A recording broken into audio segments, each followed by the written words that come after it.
प्रयागराज घूमने जाए तो ये जगह जरूर देखें। प्रयागराज शहर का भारत के स्वतंत्रता संग्राम में भी कई महत्वपूर्ण योगदान रहा है और यह शहर कई घटनाओं का साक्षी भी है।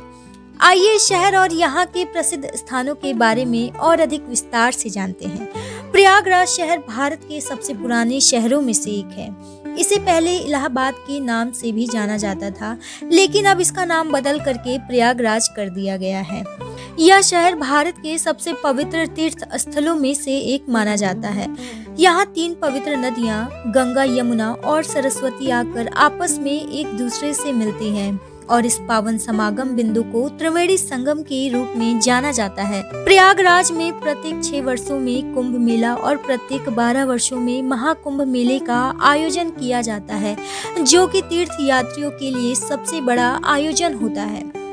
प्रयागराज शहर का भारत के स्वतंत्रता संग्राम में भी कई महत्वपूर्ण योगदान रहा है और यह शहर कई घटनाओं का साक्षी भी है। आइए शहर और यहाँ के प्रसिद्ध स्थानों के बारे में और अधिक विस्तार से जानते हैं। प्रयागराज घूमने का सही समय। वैसे तो प्रयागराज में घूमने के लिए आपको किसी खास समय का इंतजार नहीं करना पड़ता है।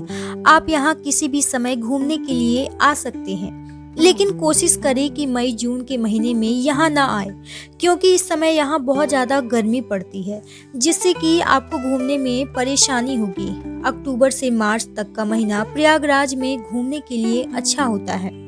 प्रयागराज में घूमने के लिए प्रसिद्ध स्थल कौन कौन से हैं? पहला है इलाहाबाद का किला। इलाहाबाद किले का निर्माण मुगल बादशाह अकबर ने 1583 में कराया था। यह किला अपने ऐतिहासिक महत्व और आश्चर्यजनक वास्तुकला के लिए प्रयागराज का एक लोकप्रिय पर्यटन स्थल है। इसे देखने के लिए देश ही नहीं बल्कि दुनिया भर में कई पर्यटक यहाँ घूमने के लिए आते हैं। बात करें इसके प्रवेश शुल्क की, तो वैसे तो इस किले के अंदर प्रवेश वर्जित है, इसीलिए आपको यहाँ कोई भी प्रवेश शुल्क नहीं देना पड़ता है। आप इस किले को बाहर से ही देख सकते हैं। आप यहाँ सुबह 7 बजे से लेकर के शाम के 6 बजे तक आ सकते हैं। अगला है अल्फ्रेड पार्क। प्रयागराज में स्थित अल्फ्रेड पार्क को स्वतंत्रता सेनानी चंद्रशेखर आजाद बाग और कंपनी बाग के नाम से भी जाना जाता है। यह पार्क प्रयागराज का सबसे बड़ा पार्क है और यह 133 एकड़ भूभाग में फैला हुआ है। यह पार्क भारत की आज़ादी की याद दिलाता है और यहाँ चंद्रशेखर आजाद की एक बड़ी सी प्रतिमा भी स्थापित की गई है। बात करें इसके प्रवेश शुल्क की, तो इस पार्क में घूमने के लिए आपको कोई भी प्रवेश शुल्क नहीं देना पड़ता है। यह पार्क सुबह 6 बजे से लेकर के रात के 10 बजे तक लोगों के लिए खुला रहता है। यहाँ आप किसी भी समय आ सकते हैं। अगला है जवाहर तारामंडल।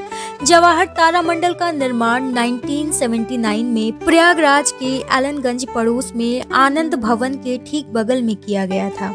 इस तारामंडल में एक साथ 80 लोग बैठ सकते हैं और अंतरिक्ष एवं सितारों के बारे में कार्यक्रम देखने का आनंद ले सकते हैं। बात करें यहाँ के प्रवेश शुल्क की, तो यहाँ आने पर आपको 20 रुपए का टिकट लेना पड़ेगा।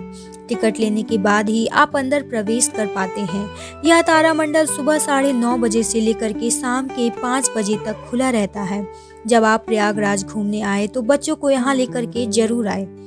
अगला है नाग वासुकी मंदिर। बख्शी बांध रोड, दारागंज, प्रयागराज, यूपी। इसके खुलने का समय सुबह 8 बजे है।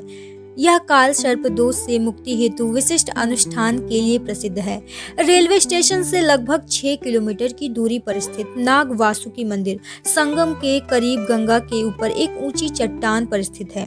यह प्रयागराज की सबसे प्राचीन मंदिरों में से एक है और यहाँ के मुख्य देवता नाग वासुकी 7 तीर्थ देवों में से एक के रूप में महत्व रखते हैं। तीर्थ देव किसी तीर्थ स्थल में सबसे अधिक पूजनीय देवता होते हैं। मध्यकालीन हिंदू मंदिर वास्तुकला का एक उत्कृष्ट उदाहरण प्रयागराज में नाग वासुकी मंदिर उन 2 मंदिरों में से एक है जहाँ किसी भी व्यक्ति की कुंडली में ग्रहों की विशिष्ट स्थिति से उत्पन्न होने वाले काल सर्प दोष के दुष्प्रभाव को दूर करने के लिए विशेष धार्मिक अनुष्ठान किए जाते हैं। अगला है त्रिवेणी संगम। गंगा, यमुना, सरस्वती का संगम। यहाँ गिरी थी अमृत की बूंदे। त्रिवेणी संगम प्रयागराज और वास्तव में प्रयागराज के महत्व को परिभाषित करता है।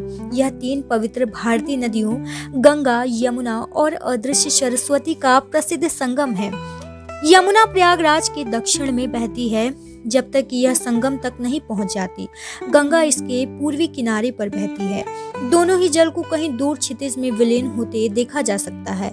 प्रकृति भारत की दो शक्तिशाली जीवनदायिनी नदियों को एक सौम्य आलिंगन में ले जाती है और इस प्रकार त्रिवेणी संगम अस्तित्व में आता है, जो कि भारत में हिंदुओं के लिए सबसे पवित्र है। दोनों ही नदियों की पानी अलग अलग रंगों का है और उनका मिलन बिंदु दिखाई देता है। माघ मेले और कुंभ मेले के दौरान हजारों भक्त संगम में पवित्र डुबकी के लिए एकत्र होते हैं। ऐसा माना जाता है कि समुद्र मंथन के बाद प्रकट हुए अमृत की कुछ बूंदें त्रिवेणी संगम में गिरी थी। अधिकांश घाट यमुना नदी के किनारे पूर्व में स्थित हैं। तो दोस्तों, आपको हमारी ये जानकारी कैसी लगी कमेंट में जरूर बताएं और अगर आप हमारे चैनल पर नए हैं तो चैनल को सब्सक्राइब करना ना भूलें। Thank you for watching.